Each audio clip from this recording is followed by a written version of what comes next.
first thing to note is that since everybody's body is different, the perfect squat for you might look something different than the perfect squat to the next person. Someone with long torso and short femurs will find it much easier to get depth in their squat compared to someone with the opposite body dimensions. This doesn't mean you should stop squatting, it just might mean you need to alter your squat technique. So let's get into it. Firstly, we can find our stance by starting with our feet shoulder width apart and feet facing slightly outwards. If you have tight hips, you may want to rotate your feet slightly outwards, and if you're struggling with depth, you may want to elevate your heels using small plates, a book, or lifting shoes. Once you have your stance, you can focus on the squat itself. So with your feet, you want to put your pressure on your big toe, pinky toe, and heel, creating an arch under your foot, so that when you're going down, your knees aren't caving inwards. Keep your knees facing outwards so that your knees don't collapse.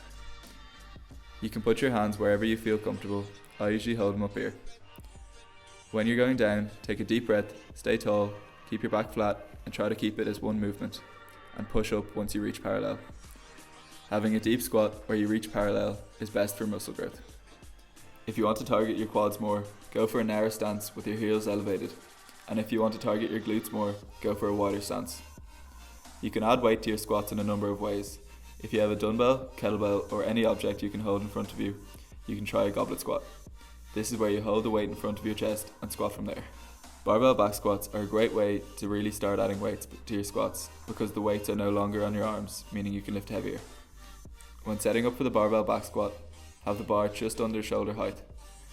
Hold the bar a little wider than shoulder width.